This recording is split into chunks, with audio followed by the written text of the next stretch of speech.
Hi friends, welcome to யாஷிகர். நம்மளோட Sun டிவியில் ரொம்பவே சூப்பர் ஹிட்டாக போயிட்டுருக்க 3 முடிச்சு சீரியல். நிறைய பேர் அக்கா இந்த சீரியல் பற்றி பேசுங்கன்னு கேட்குறீங்க தான். ஆக்சுவலாக ரெகுலராக ஃபாலோ பண்ணாததுனால அந்த சீரியல் பற்றி பேச முடியல. அதுவும் அப்கமிங் அவங்களோட ஆஃப் ஸ்க்ரீன் அப்டேட்டும் எதுவும் கிடைக்கலையா, அதனால தான் வந்து வீடியோ போடலை.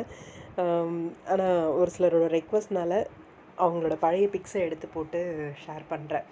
எஸ், நம்மளோட சூர்யா அண்ட் நந்தினி ரொம்பவே சூப்பரான ஒரு பேர். சன் டிவியில் இப்போது ட்ரெண்டிங்கில் போயிட்டுருக்க ஒரு பேர் அப்படின்னு சொல்லலாம். நல்லா போயிட்டுருக்கு சீரியலுமே, ரொம்ப இன்ட்ரெஸ்டிங்காக. நல்ல ஒரு பணக்காரர் நம்மளோட சூர்யா, வீட்டில் பிடிக்காத மருமகளாக நம்மளோட நந்தினி. ஆனால் இப்போது சூர்யாவை பொறுத்த வரைக்கும் நந்தினி மேலே ஃபுல் அண்ட் ஃபுல் லவ் இருக்குது. அவங்களுக்காக என்ன சொல்கிறது, அவர் அவர் ரொம்ப பணக்காரர் அப்படின்ற அந்த ப்ரெஸ்டேஜை வந்து விட்டு இறங்கி போய் அவங்களுக்கு குணமாகணும் அப்படின்னு, அந்த அம்மா போட்டிருக்கிறது சரியாகணும் அப்படின்ட்டு ரோட்டில் வந்து, அதாவது கோவில் வாசலில் வந்து பிச்சை எடுக்கிறது அப்படிங்கிற மாதிரி.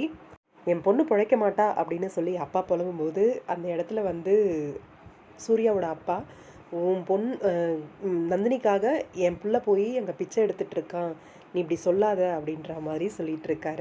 அங்கே சவுந்தரவல்லி அவங்க அம்மா வந்து பார்த்துட்டு சூர்யா அப்படின்னு கத்துறாங்க, இங்கே பிச்சை எடுக்க எதுக்கு இந்த மாதிரி வந்து உட்காந்துட்ருக்க அப்படின்னு. அதுவும் அவரோட கோலம் அவ்வளோ அழுக்காக உட்காந்து அந்த பிச்சை எடுத்துகிட்ருக்காரு. கண்டிப்பாக அவரோட அந்த பரிகாரத்தை வந்து சக்ஸஸ்ஃபுல்லாக முடித்து நந்தினியும் சீக்கிரமாகவே குணமாயிருவாங்க அப்படின்னு சொல்லி எதிர்பார்க்கலாம்னு நினைக்கிறேன். நந்தினிக்கு இந்த ஒரு விஷயம் வந்து சூர்யா மேலே இன்னுமே நல்ல ஒரு அபிப்பிராயமும் காதலும் வர்றதுக்கு வாய்ப்பாக இருக்கும்னு நினைக்கிறேன்.